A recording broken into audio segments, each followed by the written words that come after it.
Fragile. It must be Italian. Well, I think that says fragile, honey. Oh, yeah.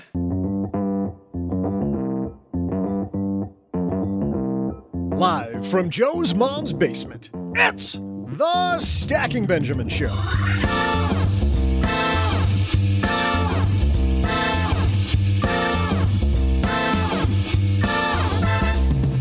I'm Joe's mom's neighbor, Doug, and do you pay taxes? Hey, I don't know. We could have billionaires listening to the show. Hey, Elon Musk, if you're out there, I still need that Tesla. As for the rest of us, offering help with your end-of-the-year tax to-do list from IRAhelp.com, we welcome Ed Slott. And in our headline segment, the crypto battle on Capitol Hill rages on. What do you need to know? We'll share that, and later, we'll still throw out the Haven Lifeline. And in case you're wondering, today's also National Chocolate Brownie Day, or as we call it here in the basement, an average Wednesday. Now, two guys who fight over the corner piece. It's Joe and O-G.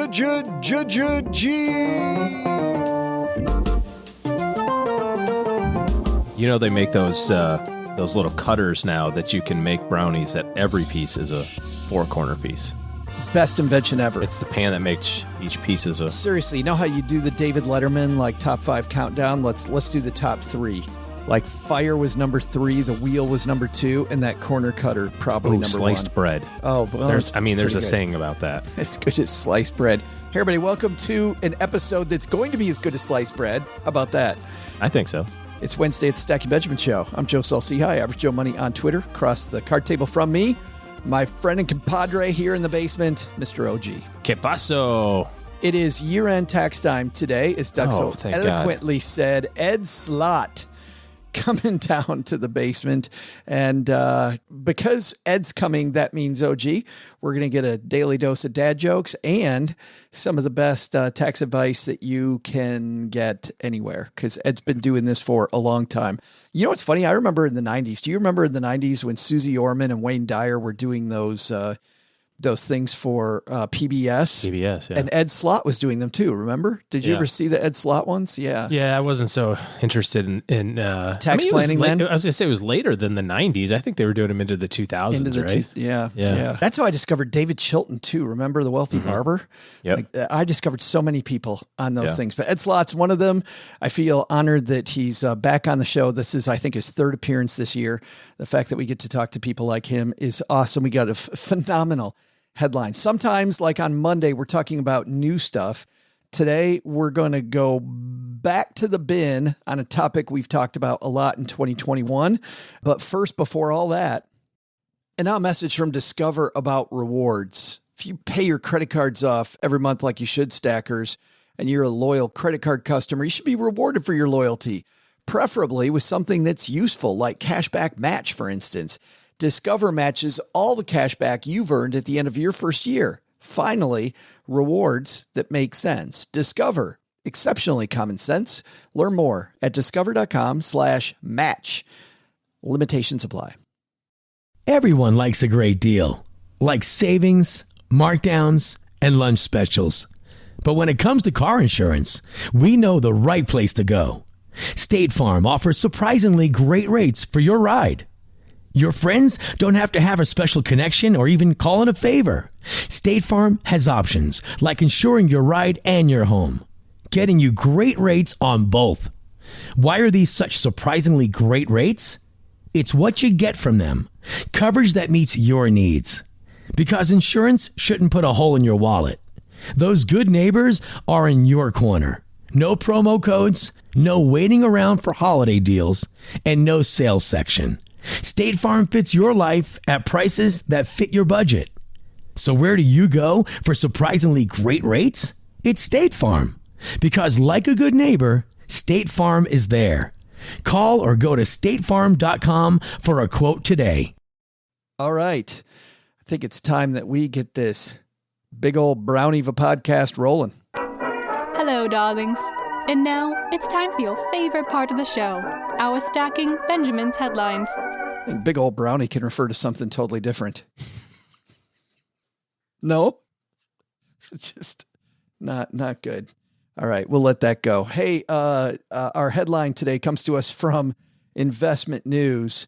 We have talked about this a lot, OG. Remember when we talked about how this fantasy of no government intervention when it comes to crypto is clearly a fantasy? Yeah. Crypto being used is not a fantasy. Usage cases appearing more and more often. People now betting on crypto to get rich, also a thing. But this idea that it's above government involvement. Yes. By the way, above all government involvement except the Chinese and the El Salvadorians right now. And potentially the U.S. To keep this nice, I had we'll call it a discussion on some platform just a month ago. Somebody going, you guys talking about governments can't get involved. You don't understand crypto. If you think governments can get involved. You don't understand the power of the United States Marine Corps. I know. Trust me, the feds want to be involved in crypto. They going to be involved in crypto. I just think sometimes the fanboys get so excited, they think nothing bad can happen. But in our Wednesday celebratory pat on the back that we're actually not celebrating, this is a piece written by Mark Schaaf Jr. over at Investment News. SEC tensions over crypto regulation emerge at meeting. The SEC met to talk about crypto and about how they're going to regulate it.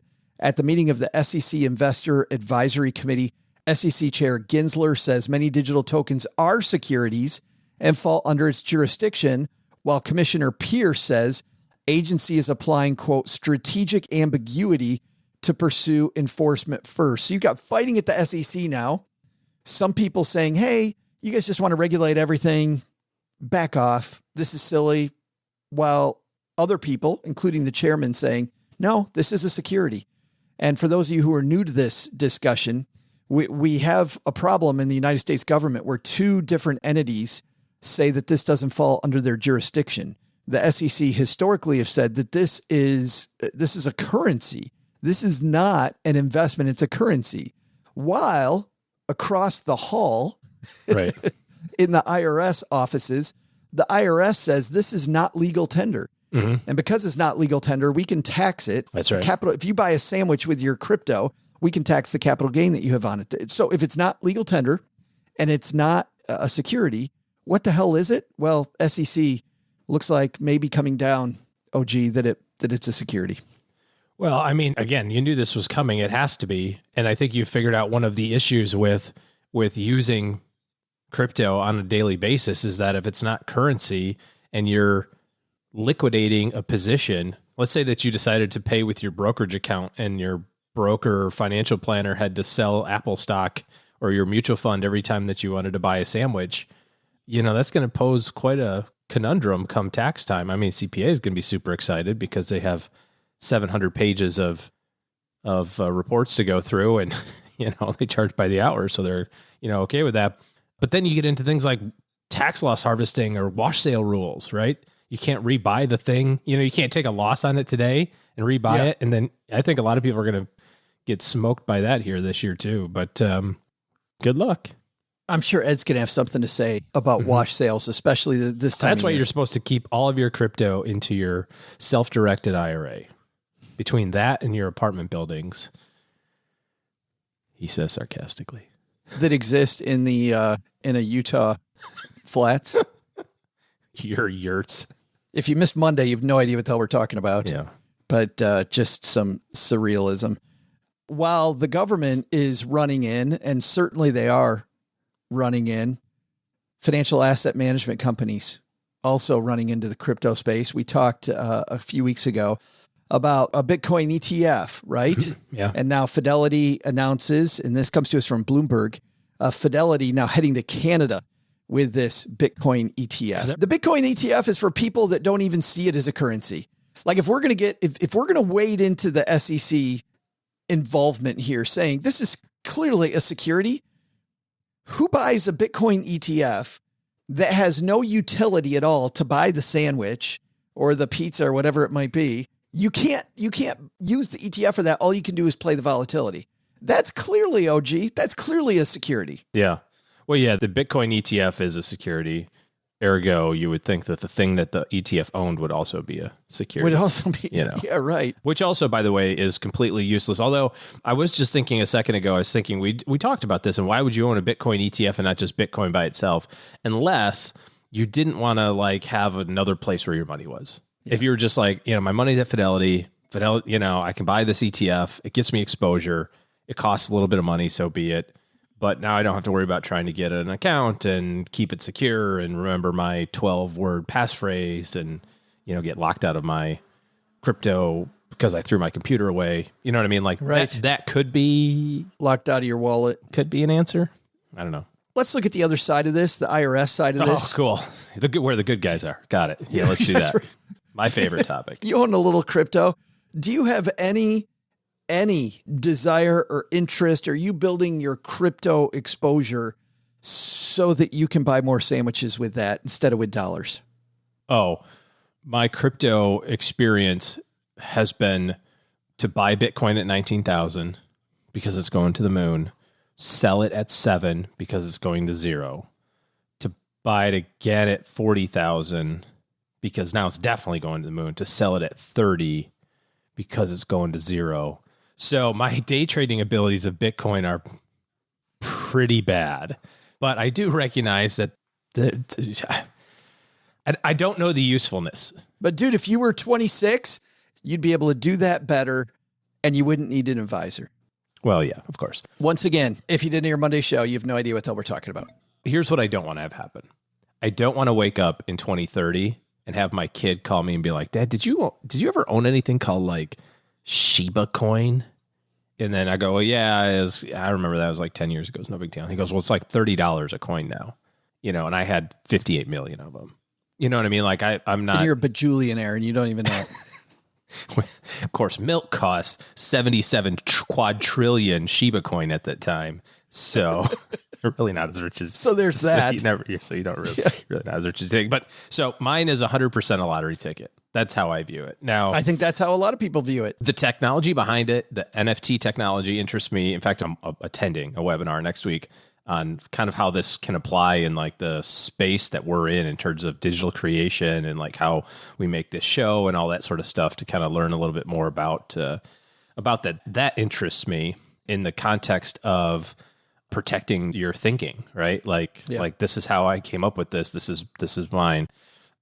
And selling creative content and stuff. So the technology behind it is interesting. Do I want to sell a pixelated, picture of a monkey with weird sunglasses on for $6 million?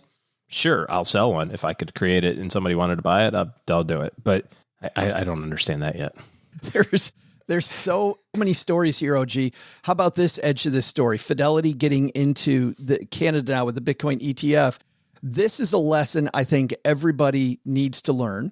And you and I have seen over our long careers doing this, whenever there's a hotness in all capitals, financial asset management companies figure out ways to capitalize on that hotness. Oh, yeah. And you start seeing products that are, we talked about how ridiculous it usually is for the average person to own this ETF. I get what you're saying, but still, you can only play the volatility. You're not really doing the thing that it's supposed to do. Right. But you're seeing an asset management rush. You're seeing government finally rush late to figure out where they stand. And now you're seeing asset management companies do the same thing. I think that's why people look at life insurance as investments, because life insurance, I feel like in the 80s was feeling like they were getting left behind when interest rates were really high. Like, how do we get some of this? Oh, you know what we do? We unbundle it. We call it universal life. And so we can get these really high interest rates and encourage people to buy life insurance. And then again, in the 90s, stock market starts roaring. Like, nobody wants to buy these insurance policies because interest rates are going down. What do? Let's sell variable universal life. Now you can have mutual funds and your life insurance. So the insurance industry does this. I think this is just the tip of the spear. If I have one prediction for 2022, we're going to see so many crypto-fueled baloney ETF products. Because crypto is a hot word. NFT is a hot button. Do you remember a couple of years ago, there was a guy a company changed its name or ticker symbol or something? Yes. to totally pivoted. I mean, it was like a company that made like shoelaces or something like that. And then they changed to like a marijuana something like it is like whatever they said. They just said, we just changed our ticker symbol to hemp or something like that. And like changed the name of the company to hemp laces or everybody in the stock went through the roof. And it's so funny that you say that because holy crap, nobody remembers marijuana. I mean, nobody remembers. How long was that? 4 years ago, maybe? Yeah. That all we had around us. And I was getting emails all the time. Dude, you guys don't understand. How come you guys don't talk about you guys? This is what's happening. Yes, yeah. This is the hotness. And I'm not saying they're the same the ticker thing. symbol for awesome marijuana stocks. Oh yeah, they don't exist. You want one more on this headline before we leave? Case in point, by the way, about asset management companies. Actually, Cobos. Yeah, get this. This one comes to us also from Investment News. Jeff Benjamin wrote this. Leave it to Canada, where asset managers are permitted to offer investors direct exposure to cryptocurrencies to find a way to take the volatility sting out of crypto investing. So what if I could get my crypto, but it's not going to be as volatile now, OG? How great would that be? Sounds terrible because the reason you want crypto is because of volatility, but go ahead. Right. Going back to that Kevin Rose interview. That's why you get in it early is because of it. Toronto-based Purpose Investments managing $14 billion worth of Canadian dollars across the family it's mutual like 7 funds. million of real dollars. And exchange traded funds. Well, they're fake because they have like the queen on them instead of Ben. If you could buy $2 worth of stuff with a coin, your money's not real. A loony. That's a toonie. A toonie. Yeah. Oh my God. Yeah.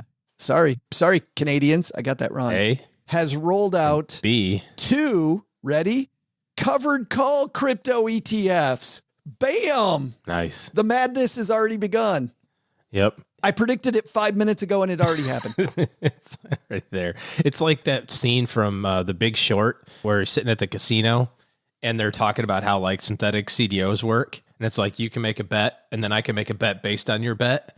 And then they can make a bet based on my bet, based on your bet. And then they can make a bet based on their bet, based on their bet, based on my bet. What can happen with this house of cards? Too soon for a Kevin Spacey joke there. Vlad Tversky, Chief Operating Officer and Head of Products at Purpose, says, the space is growing, and with growth, we're seeing more opportunities to step in to provide different ways to gain access and exposure to cryptocurrencies. AKA, what is he saying, OG? He's saying we're here to make money, and it's a gold rush, and we're going to sell shovels. That's right. I think the lesson here is 2022. There's going to be a lot more product in this area, and I'm not sure that they're all going to have your best interest at heart, but somebody's going to make money, right? And you want to make sure that you're not on the losing end of that transaction. Stand on the sidelines, I think. Yeah, and on that note, and I mentioned this briefly on Monday, I'll mention it just briefly again here.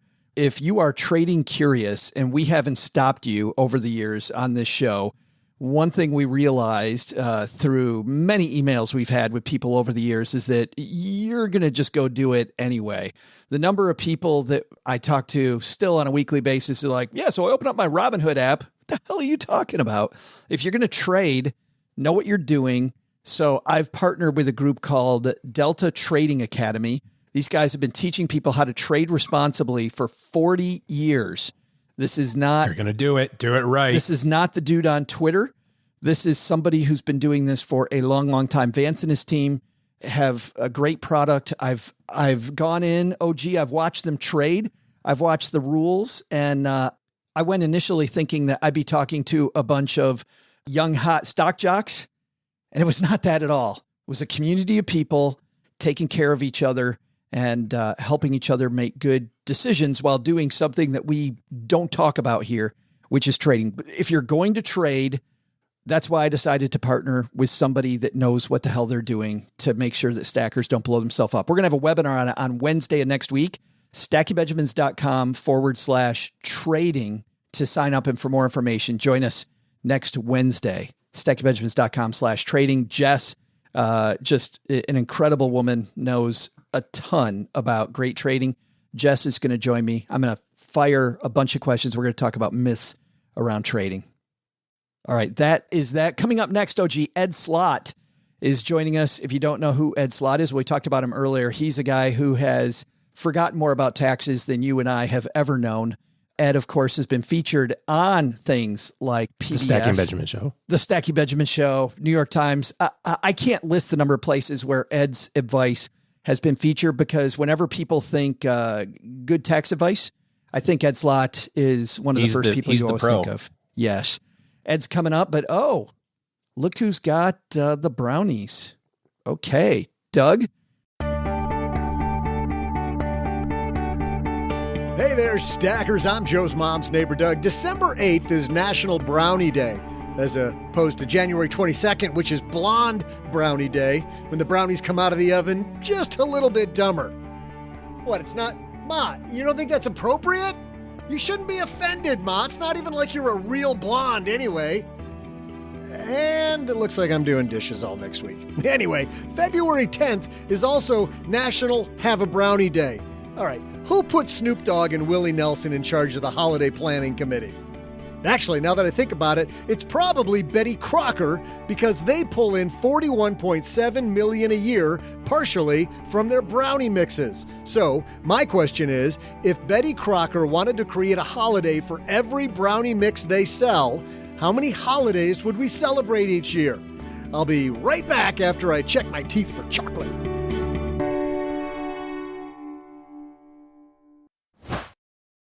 And now a message from Discover about rewards. If you pay your credit cards off every month like you should, Stackers, and you're a loyal credit card customer, you should be rewarded for your loyalty, preferably with something that's useful, like Cashback Match, for instance. Discover matches all the cash back you've earned at the end of your first year. Finally, rewards that make sense. Discover. Exceptionally common sense. Learn more at discover.com/match. Limitations apply.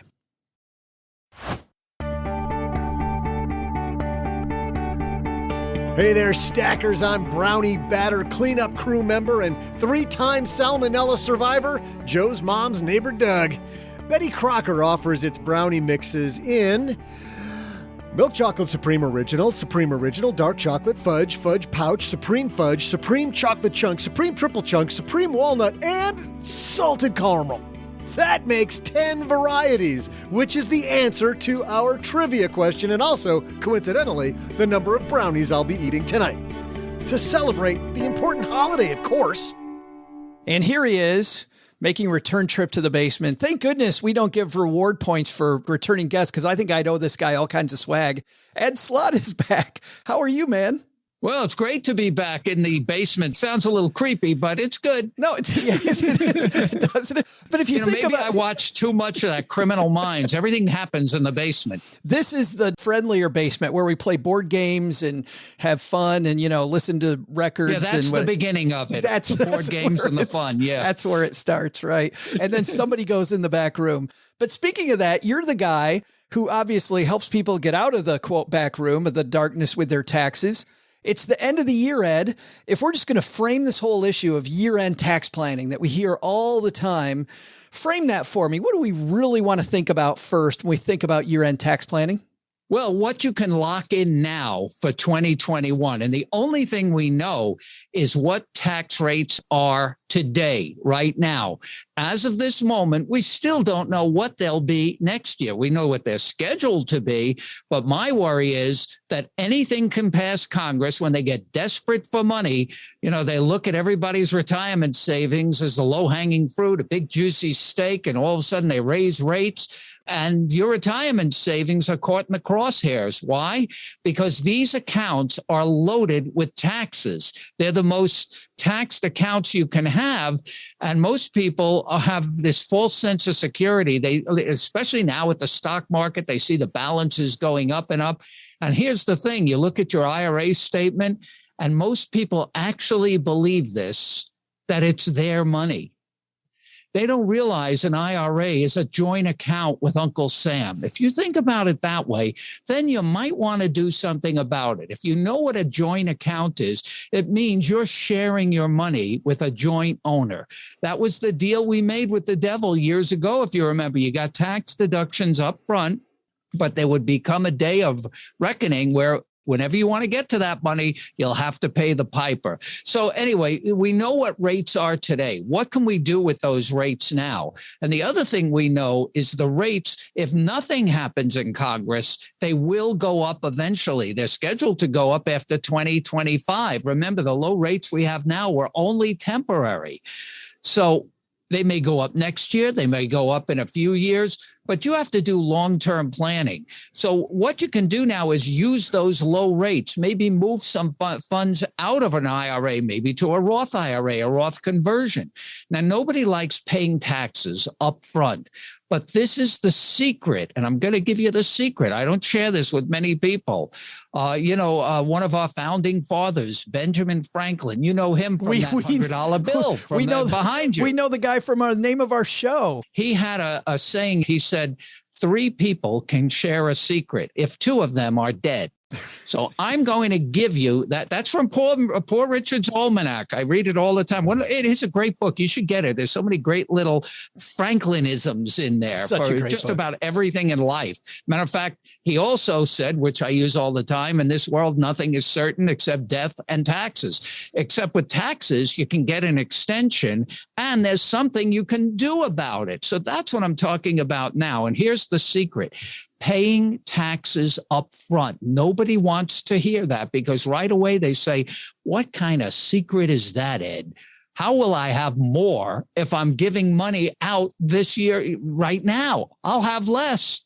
In the short term, yes, you'll have less, but you'll be building long term with a Roth conversion. The minute you do that, all your earnings earn for you 100%. You don't have to share anything with Uncle Sam. So the minute you move to Roth, now there's just one option.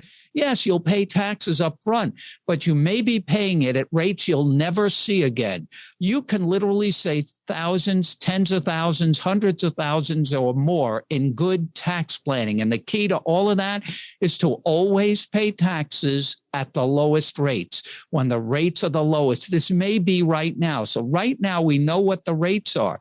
You can do a few things. Like a Roth conversion, start bringing down that taxable IRA balance and building tax-free in your Roth. One of the benefits for the Roth is if you use it as it's supposed to be used in retirement, anything in retirement will be tax-free for the rest of your life. Plus, there are no required minimum distributions. So it's a big benefit, but you have to pay for it up front. It seems like, based on the fact that I'm not going to pay taxes on this forever, the younger I am, the more beneficial doing this conversion is, because then I hopefully have this time value money that's going to just compound. Well, it seems that way, but that's not really the argument. Matter of fact, that doesn't hold water because to the other way too, because people say, well, they use it the other way. I always hear this time value of money argument the other way when I tell people pay taxes up front on a Roth. As a matter of fact, from my colleagues, CPAs, friends of mine, tax guys who only look at what goes out in taxes, again, short-sighted thinking.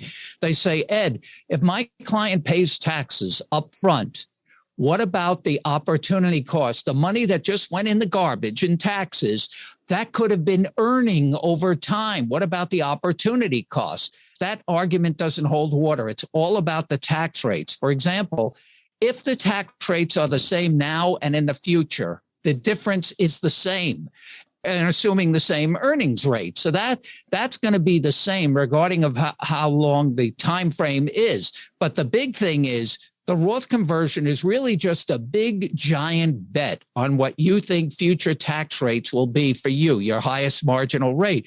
And I believe for most people, they'll be higher. They won't go lower than they are today. That's highly unlikely. So what if you were able to make a bet? Now, a lot of people don't like betting, especially with retirement money. Not a good idea. But what if you went to Las Vegas and the odds were, they tilted the odds from the house to you. But instead of, I don't know what the odds are, but I think the house wins everything by like 1% or something like that. Yeah, like on a roulette wheel. Sure. Yeah. Yeah. Right. Well, that's even worse. That's right. But what if the odds, I would say, go 70 to 80%, maybe even higher in your favor of winning the tax rate bet in the future? Then it doesn't look so bad, because the odds are, if you do nothing, you think you're saving money now. That's what people tell me. Well, if I don't convert, I have more money. I didn't pay anything in taxes. But all that happens is you're ignoring the problem. That's like the sign in my dentist's office. She has a sign there that says, ignore your teeth and they'll go away. That's the same thing that will happen here. If you ignore the IRA, do you think it stops growing? No, it just keeps growing and growing. And believe me, it's growing as a joint account. Never forget that. The Uncle Sam share is growing too. They're a partner in the earnings. And at some point, if you do nothing, come 72 years old, you'll be forced to take that money out at what may be prohibitive tax rates when you'll need the money most in retirement. So it pays maybe to pay some tax now, and it's not an all or nothing. Probably the best idea is to always use up those low tax brackets. Maybe do start a series of smaller annual conversions over time. So over time, you're pulling down that taxable IRA balance, which means in the future, the lower that balance goes, the lower your future RMDs will be, and the lower your income tax bill will be for the rest of your life. Plus, now you have all that growth in the Roth. But let's say I'm wrong. You know why I say that? I mentioned this at a program, one of our 2-day programs. A guy stood up recently, and I talked about this, financial advisor, and he said, you know, Ed, I was at your 2-day program 10 years ago in Las Vegas, and you said the same thing, that tax rates would go up. Well, you are wrong. In fact, not only did they not go up, but they went down. So what do you have to say about that? So I said to him, well, if you had done the Roth back then when I told you those last 10 years of gains, and I didn't know it then, but in a record bull market, would have all been growing 100% for you, all never to be taxed for income tax. So what do you not have to share it with anybody? Now you have those same gains, but they will all be partially going right back to Uncle Sam at whatever future tax rates are. Here's the great thing I love about the Roth, and I'm not saying it's for everybody, but everybody should take advantage of these low rates. That's one thing you can do this year. What if I'm wrong? What if I'm wrong on the bet? Like that guy said, I was wrong before, and tax rates don't go up. Maybe they even go down. I doubt it, but let's say I'm wrong. Here's what I like about this bet. What's the worst case scenario? I always like to tell people before they make a move, let's see what the worst thing is that could happen. Best thing to do. Right. What's the worst thing that could happen? I was wrong. All right. Here's the consolation prize. You've just locked in a 0% tax rate for the rest of your life on your retirement savings. You can't beat a 0% rate. That's not a bad consolation prize for losing a bet that you have a 70 to 80% or more chance of winning. That's why I like the Roth so much. Well, and I think about it, you know, when you say it's a joint account, I liken it to if you know the marriage with Uncle Sam is bad, let's get the divorce attorney now, right? Right. That's a good one. I don't know anybody who was in a bad marriage for 10 years and said, I wish I would have waited longer, you know? So maybe. That's a good line. I have to use that in a show. I'm talking exactly what you said, a bad marriage with Uncle Sam. Time to make Uncle Sam your ex-beneficiary.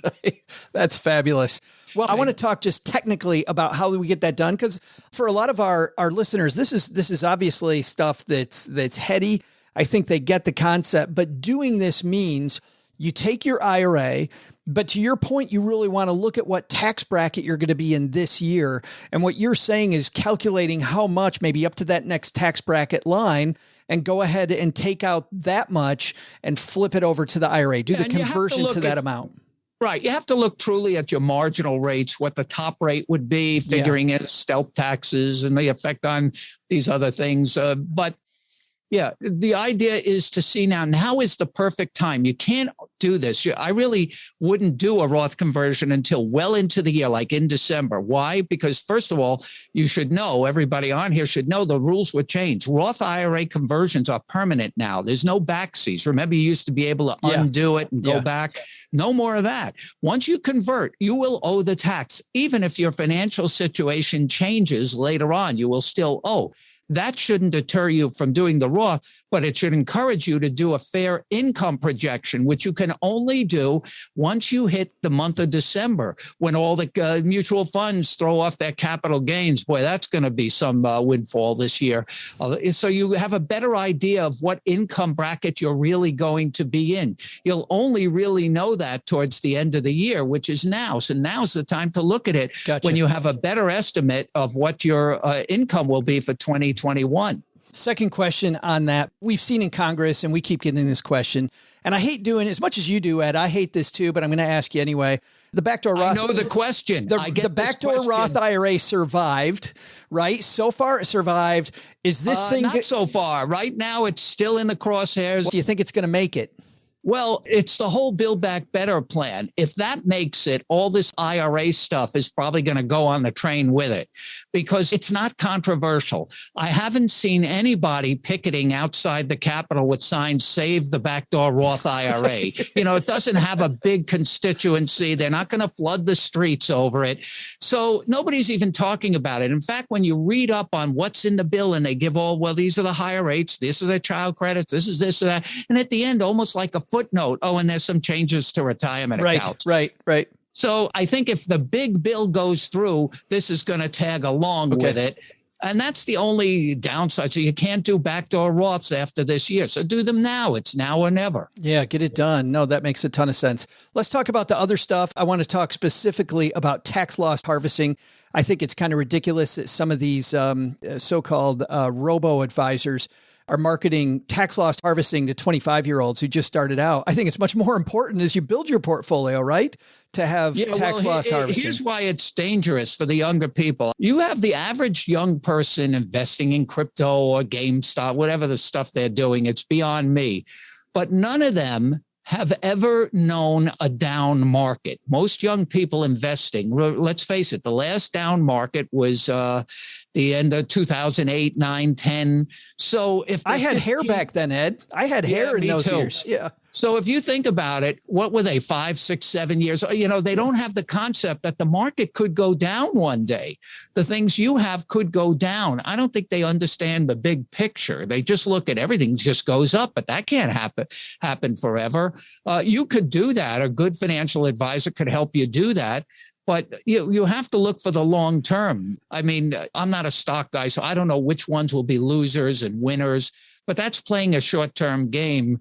Sometimes that doesn't work long-term. So you're not really a huge fan of tax loss harvesting? Well, I mean, it's great. Obviously, if you have big gains and you can take losses, why not? Sure.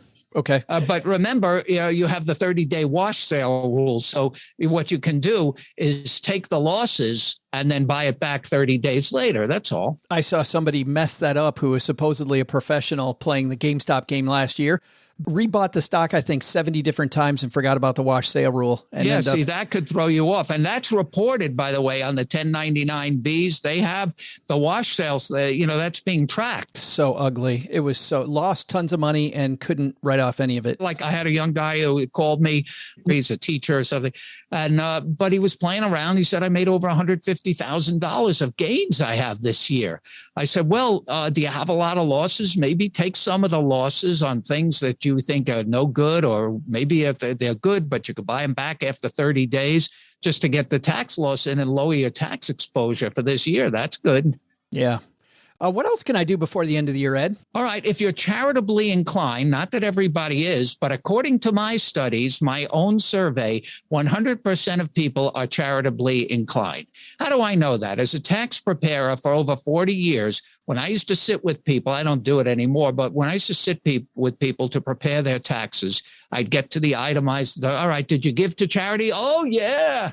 Everybody, I gave millions, billions even. Nobody ever said no. Now, I don't know if it's true. I saw one church. Did you work with maybe some Pinocchios, you think, maybe? Yeah, to put right. I saw one pastor put out a sign in a church, give generously, or at least as much as you say you're giving on the tax return. So anyway, if you're giving, most people are not getting any tax benefit any longer about the gifts they make. And they still write the checks to the church, the alumni, the school, the causes, all these things, all these charities, but they do it the wrong way. There are ways now, if you qualify, to get a tax benefit. It's limited. That's why not enough people qualify, but it's called a QCD, Qualified Charitable Distribution. They've been around for years. Most people don't take advantage. The problem is it's only available to a limited audience, IRA owners or beneficiaries who are 70 and a half years old or older. They're probably not getting any tax benefit for their charitable gifts because most of them take the standard deduction. More than 90% take standard deduction now that it was increased. So instead of writing checks to the charities, you can make a direct transfer from your IRA, only IRA owners or beneficiaries who are 70 and a half years old or older. You can do up to $100,000 a year, which should be a pretty good amount for most people. Say you give $5,000 a year in charity, have a direct transfer done from your IRA to the charity. It's excluded from income. It's better than a deduction. Oh, nice. It's excluded from income. Now, not enough people take advantage of it. And you know what's really strange? Not enough charities are promoting it. Imagine the windfall of donations they get, because the few charities that started doing it, that I've done a few programs with them, they said once they got their donators, their supporters, in line with this, these donations come in every year like clockwork. Absolutely. They actually get more donations and people know they're getting a big tax benefit out of it. Plus, there's another thing you can do, which is only available this year if you're a big giver. There's a special provision from the stimulus package. Most people are not aware of it, that was passed around this time last year, that allows people, and this would be people that give a lot of money, because this would go to itemized deduction, so it'd be a lot of money. They can give up to 100% of their adjusted gross income. That used to be 60, if you remember, and they pushed it up to 100% for last year, and it ends this year. So you could make big gifts if you're ever thinking of doing it and get full tax deductions up to the amount of your income.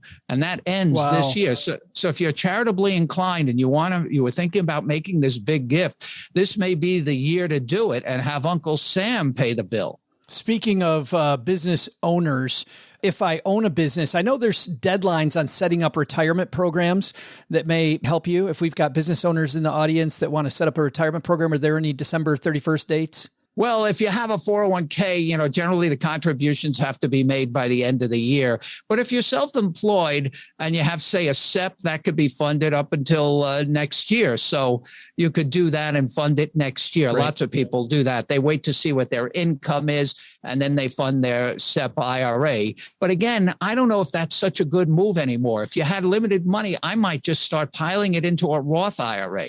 Yes, you get the deduction for the SEP, but again, you're building a savings account that could be taxed much more heavily in the future. It may not be worth what you think it will be in retirement. I worry about tax rates, given our deficit and debt levels, about tax rates going up and depleting your retirement savings just when you'll need them the most in retirement. Yeah, somebody told us recently, and maybe it was you, Ed, talking about tax rates, about talking to some government officials, and these are nonpartisan government officials. These are people that have worked in government for a long time, in taxation for a long time, saying that it's just math.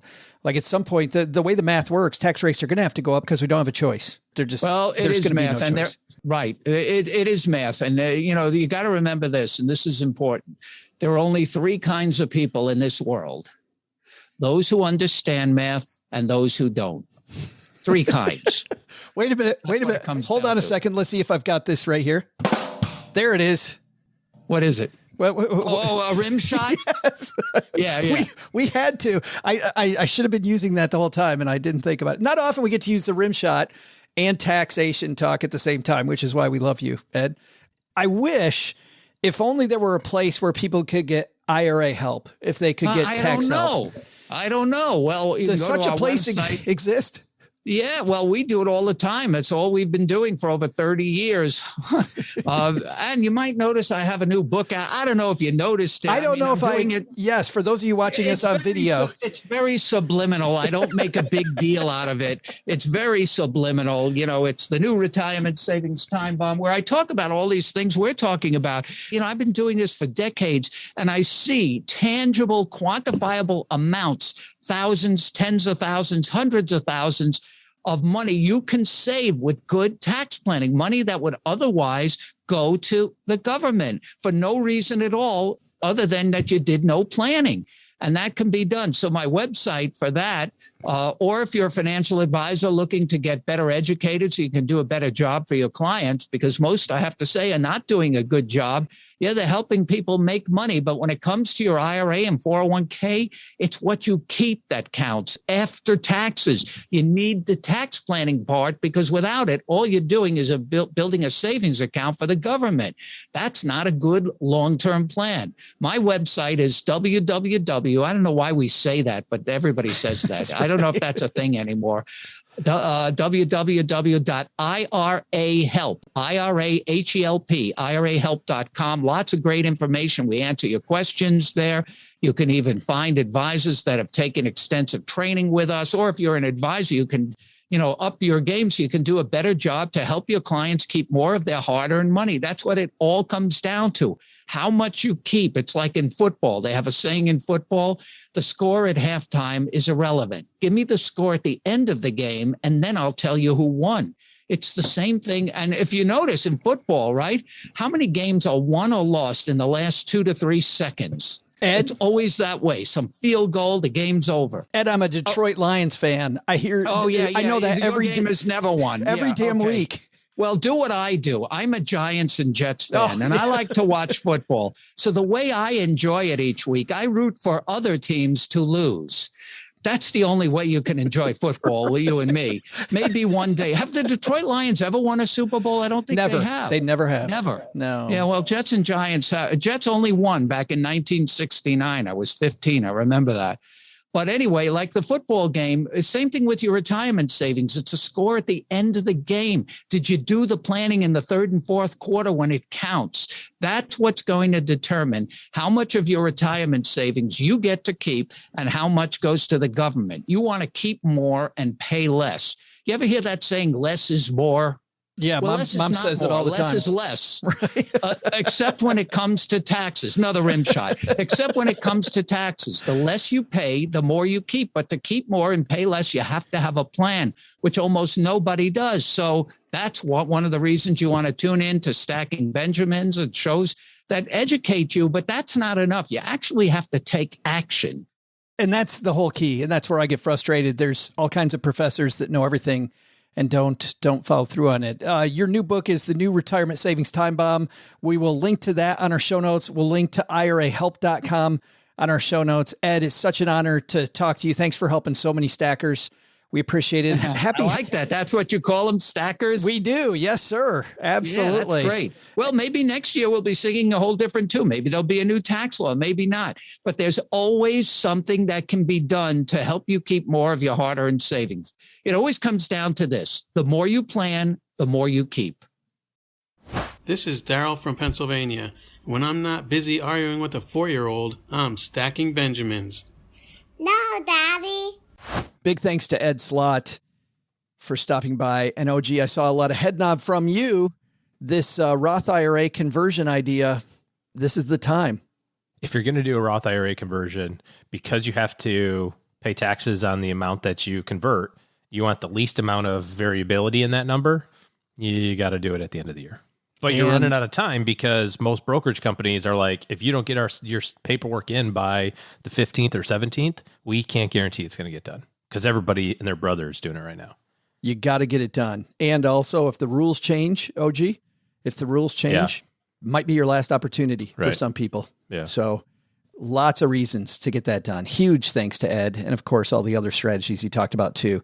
Hey, let's throw out the Haven Lifeline and tackle some of life's most important questions. Our friends at Haven Life Insurance Agency, they put what you value first. Brownies. Oh, yes. The blonde brownies. That was funny. Head to stackingbenjamins.com/HavenLife now to get a free quote so that you can spend more time with your loved ones because you value your time and you value your loved ones. And you know why you do that, OG? It's because they save you so much time because the application's simple. It's all online. You're not going to wait weeks for a coverage decision, and different than some of their competitors who are these brand new startup companies, they're backed by a company that's more than 160 years old, Mass Mutual, and lovely customer support from them. Today, we're going to throw out the lifeline to a dude who would prefer to remain anonymous. So let's do that. You know, so what Paula and I do over on Afford Anything, OG, is we take the star of the last movie or TV show that you watched, and that's now the name of the stacker. Brian Cranston. Brian Cranston Teal. We got this from Brian Cranston. Say hi, Brian. Hi, Joe and OG. Longtime listener since about 2015. First-time caller. I graduated college in 2015 and commissioned as a second lieutenant in the United States Army. I caught the personal finance bug early on between your show and many others like yours, and have been maxing out my Roth 401k and IRA, and have amassed approximately $300,000 in a taxable brokerage account. I had a question in regards to saving for a new niece's college education. My brother and sister-in-law are scheduled to have a daughter this spring, and I want to help fund her college education. Does it make more sense for me, as an uncle, to open a 529 and begin depositing funds into that account in order to save for her college education? Or would it be better for me to continue contributing to my taxable brokerage account and maintain the flexibility that that account offers, and plan on making qualified transfers directly for tuition payments to the university down the road when she attends college in order to avoid gift tax? Thanks in advance. Love the show. Oh, and I'll meet you guys at the Sizzler later tonight for that secret sauce. Thanks. Awesome. Thanks, Brian, for that question. And congratulations. Well, even before that, when we do our salute to the military, it's guys like Brian that we're saluting. So thank you so much for your service. And then number two, thank you for the kind words. And also congratulations on all the building you've done. You know, OG, you and I help provide those shovels for people and give them ideas of where to shovel, but you still have to shovel. Yeah. You still got to go do something. Mm-hmm. It's not just about listening to a podcast. And the fact, Brian, that you did something with this stuff is all you. So kick-ass job. And by the way, when he goes beyond himself and starts looking at other family members and helping them, pretty damn cool. So let's talk about helping his niece. You know, I'm a big fan of just using the 529. And I can give you a real personal example of how we've done this in our family. When my nephew was born, he's a freshman in college this year. When my nephew was born, he was the first nephew born, or first, kid born to that generation, if you will. And my wife and I were just married, and we said, well, we're going to start this 529, because eventually we'll be rich. We're not anywhere near there yet. And we don't have any kids. So we didn't know what that future held for us. So we started doing a little bit into a 529, and it ebbed and flowed. There were years where we we're doing $100 a month, and some years where we did nothing, we just couldn't fit it in the budget. But, we had the flexibility to do that. The thing that helped for us was we didn't really make a big deal of it. We asked for the social and all that sort of stuff and got it set up, and just kind of casually mentioned, hey, we're going to set some money aside for him for college. And then that was all we did. All we talked about it. The byproduct was that, of course, nobody remembered that we did that. So my nephew didn't remember. Of course, he was a baby. And my brother didn't remember because I just never brought it up. It wasn't a thing that I wanted to make a big deal about. So as he gets closer to college, I kind of started texting a little bit more, like, hey, how's school going? Or getting good grades, like trying to figure out like what he was, how he was doing and helping in that decision as it relates to like what school he might be going to or whatever, just not to insert myself into, his life all of a sudden, but to get a sense of kind of what was he thinking. And what was really exciting was that he was a good student. We knew that. And he was applying to all these good schools. And I felt that our job was not necessarily to push him into one thing or another, but just to ask good questions. And I think that's a role that I play in a lot of things in my professional life too. So I would just keep on asking him questions like, oh, you've got a scholarship to this school and a scholarship to that school. Which one do you think is a better deal? Or how do you think that, what about the friend situation? Are you going to have classmates that go to each school? Like, which do you like better? Did you get to go to each school? Just kind of talking about it. Long story short story long, I guess. He decides on which university to go to. He makes a good choice. He takes the one with the most money. It's a good school. It kind of has the major that he wants to do. All of that's great. And then he says, but I'm really stressed about the money. And now we look at the 529 plan, my wife and I do, and realize, okay, there's enough money here to pay for probably about 2 years of school because of his scholarships. Now, if he would have gone to Harvard, we would have been able to pay for 7 classes or something, some insignificant amount. And he got a lot of scholarships and was a good student. Also, because of that, the cash flow of the school wasn't that obscene to write the check for just based on how much he had gotten in scholarships. So the flexibility of the 529 gave us the opportunity to say, all right, we don't need this 529 money for him. We're going to change the beneficiary to one of our kids, which sounds like, wait a second, I thought you were going to do this. And instead, cash flow the college costs for the nephew because we had the cash to do it.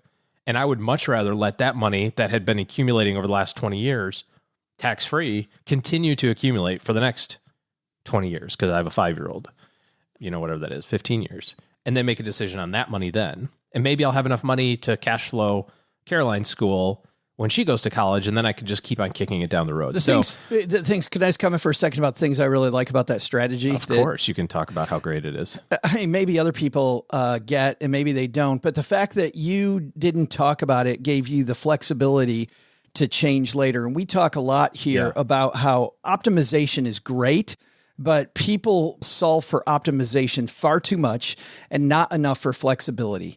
And that gave you the flexibility to be able to do something different later on. Well, I mean, there was a period of time where he was thinking about joining the military.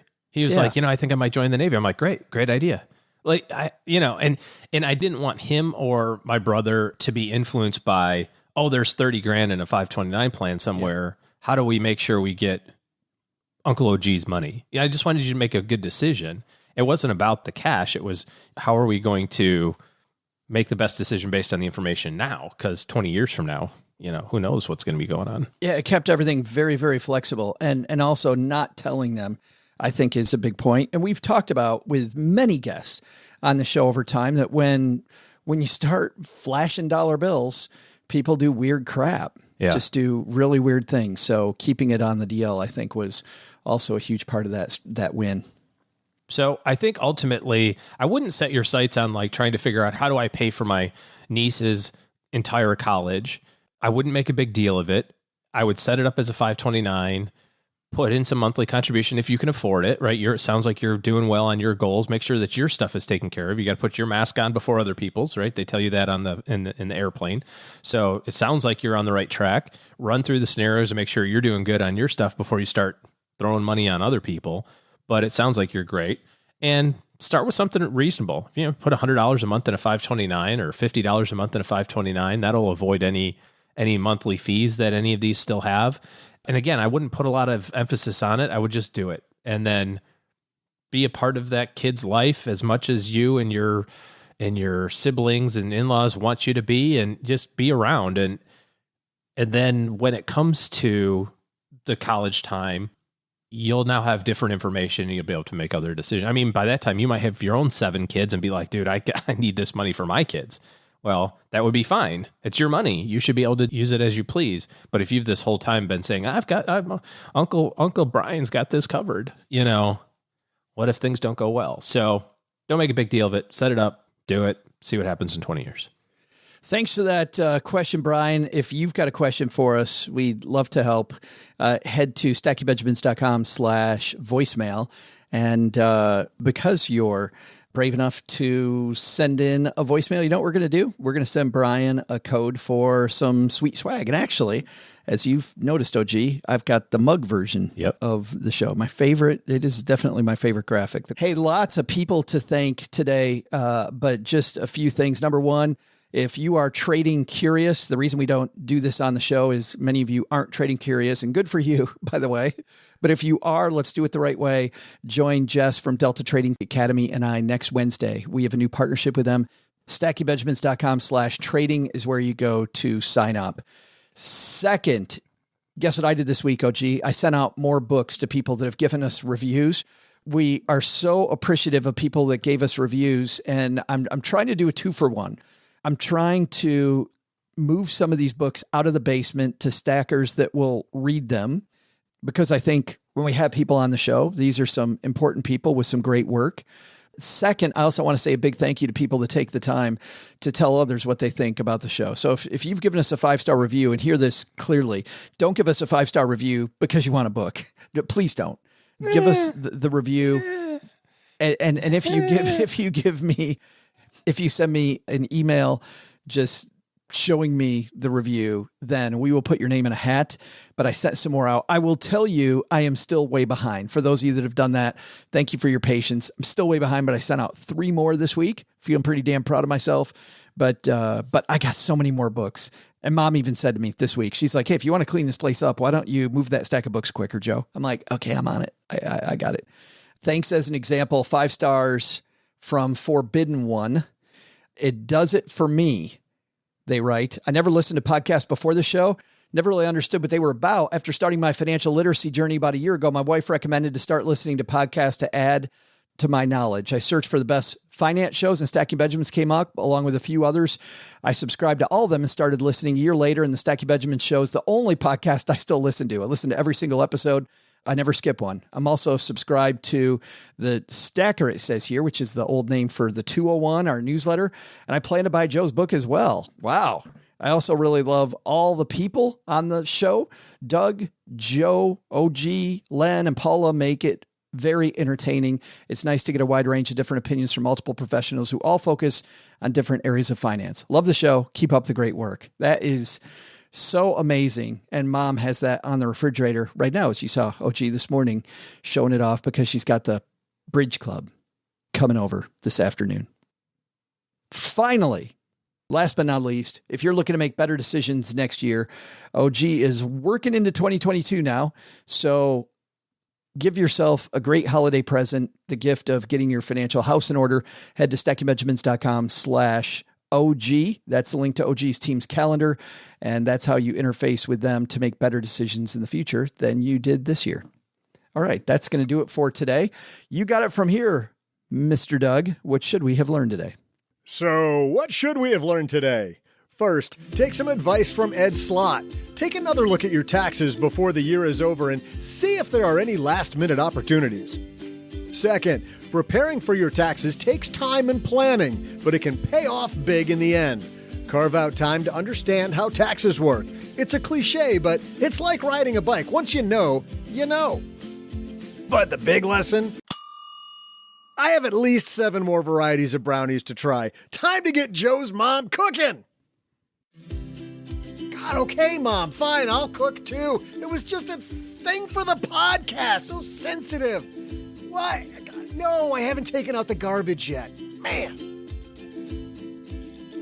Thanks to Ed Slott for joining us today. You can find more of his tax tips at irahelp.com. This show is the property of SB Podcasts, LLC. Copyright 2021 and is created by Joe Salcihat. Our producer is Karen Rapine. The show is written by the brilliant Paulette Perhatch with help from Joe and Doc G from the Earn and Invest podcast. Know how I know how brilliant Paulette is? She wrote the words I'm reading right now. While she's not putting awesome words in my mouth, she helps writers power their work and businesses power their words. See how she can help you at thatwriterpaulette.com. After you listen to our show, check out our show notes page and the 201 Deep Dives written by our website manager and blog editor, Brooke Miller. You'll find the 401 about all things money at the 201, our newsletter at stackingbenjamins.com/201. Once we get all of this goodness bottled up, it goes over to our engineer, the amazing Steve Stewart, who helps the rest of our team sound nearly as good as I do right now. Want to talk about the show later? Mom's friend Gertrude is our social media coordinator and room mother in our Facebook group, The Basement. So say hello when you see us posting online. Here's a weird fact.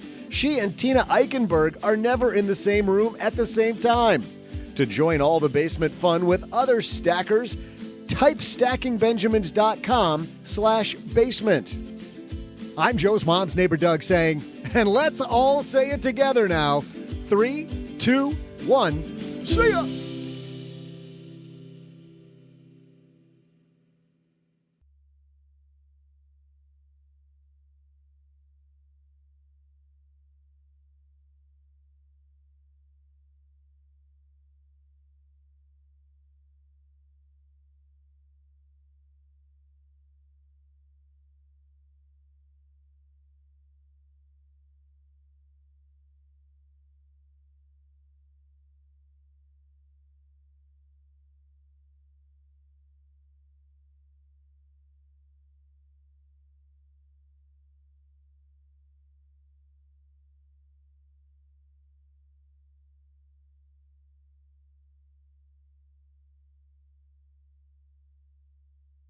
Well, Cheryl had knee surgery recently, so I'm missing all the things I want to see. I want to get out and see Ghostbusters. I want to see many of these new flicks that are out, but I'm watching some of the new stuff that's out on Netflix. This stars Andrew Garfield, Alexandra Shipp, of course, Lin-Manuel Miranda, if you know that name, OG. Mm-hmm. Creator of Hamilton, is deeply involved as Moana. As producer and I think director. This is a new film on Netflix called Tick, Tick, Boom.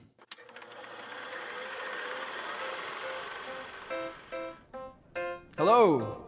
Hi. Welcome. I'm Jonathan Larson. I am 29 years old. I work at the Moondance Diner. Check. 1 sec. Do we take reservations? No, we do not take. We're a diner. I have an original rock musical Hey, boy genius. that I have spent the last 8 years of my life writing. He's getting out. You're gonna be rich and famous. And rewriting. Did you crack it yet? Oh, I'm getting so close. And rewriting. Can I hear it? Any day now. 8 years! And the time keeps ticking.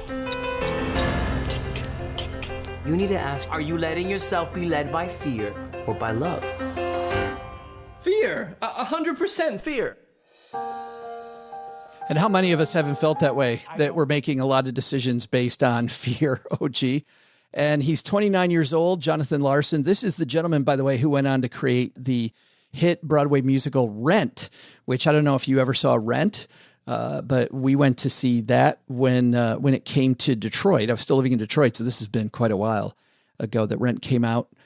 It's an autobiographical story of Jonathan Larson's life. This was an earlier play that he wrote that Lin-Manuel Miranda changed up a little bit to bring it to Netflix. And Andrew Garfield does a great job of playing this young guy who's feeling two different things. He's feeling his birthday coming on, so he's got this tick, tick, tick clock. Feels like he's 29 and time's running out on his creativity.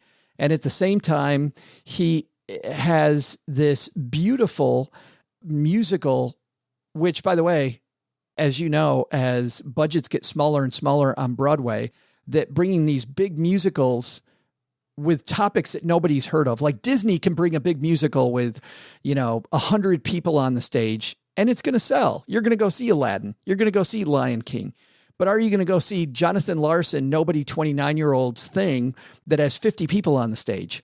So the days of that happening are rare, and this is exactly what he wants to do. And he has an idea, and he's trying to bring it to fruition. So as a guy that, tries to create something 3 days a week where it's fresh, it's new, it's fun, I was very interested in that. I'm not 29, but I'm 53. So when I saw that trailer, I thought every year that goes by, I feel the tick more and more and more. And I realized that for me, I feel very lucky that money is not my enemy. My enemy is time. And there just isn't enough time to do all the things that I want to do. So I thought, wow, this is going to be a fantastic, fantastic thing. So on Saturday night, this last weekend, Cheryl and I sat down, made some popcorn. We put this thing on. We get an hour into it. And I said, I don't know that I can finish this. This is the most boring. This is the absolutely most boring. And of course, it's a pretty critically acclaimed. IMDb gave it a good score. Rotten Tomatoes gives it an 88%. There's so many songs and nothing has happened.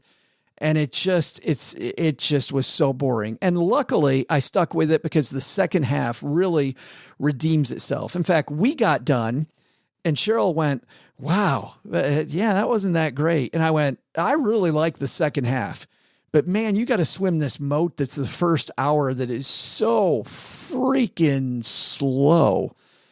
And so I don't know that I can give this a thumb up. I love where it's going. I love the fact that they're telling this kid's story, this true story. I love the fact that Stephen Sondheim is played by Bradley Whitford, by the way, who does a fantastic job. I just saw an interview with Stephen Sondheim just before he passed away suddenly. And it's funny how, people can say somebody passed away suddenly at 91 years old. But here's a guy who's 91 who's so excited about his next project that he's doing all these interviews for it. He's having a little bit of trouble getting around, according to the interview that I had just read. But he was excited. And man, if I could die at 91, excited about my next project, that's exactly halfway into the next project. Yep. It's exactly where I want to be at 91 years old. And really is Stephen Sondheim's story of still being excited at 91 is kind of also the other side of Jonathan Larson's story here. By the way, I'm going to spoil this a little bit. And a reason why you may want to watch it is that before Rent came out, which, as you remember, OG, just hit it for a decade. Rent was like the big thing. And I think most people listening to this have at least heard of Rent. Rent takes this idea that's presented in Tick, Tick, Boom. And really, having seen Rent, I can see how he took Tick, Tick, Boom, this thing that he had made, autobiographical thing about his life, and he condensed it even more and refined it and made it for a bigger audience. And just, it kind of feels like, as a board game player, I know the guy that designed the game Ticket to Ride, Alan Moon, created 5 games before Ticket to Ride that ultimately became Ticket to Ride. It was like he had this idea, and he's kept making it better and better and better and better. And each idea was sellable. Like, I like his game Airlines. I like his game Union Pacific. But those games are unrefined versions of the board game Ticket to Ride. Tick, Tick, Boom is a very unrefined version of Rent. And frankly, I'd tell you this. Skip this. Go see Rent. And realize that this Tick, Tick, Boom that Larson was feeling is true. He died, OG, before it opened, of a brain aneurysm. You just don't know. And this whole thing, this whole Rent, Tick, Tick, Boop thing is about, you don't know how much time you got. And here's a guy who hit it big, but, never lived to know. So go do your thing. Dell Technologies' end of the year sale is the perfect time to upgrade tech. Save big on the latest computers featuring Windows 11 Pro that easily automate workflows. Don't forget to shop servers, storage, and top brand electronics with savings up to 45% and all with free shipping. Call a Dell Technologies advisor to help you transform your digital workspaces with comprehensive end-to-end solutions. Find the right tech for your business needs at 877-ASK-DELL. That's 877-ASK-DELL.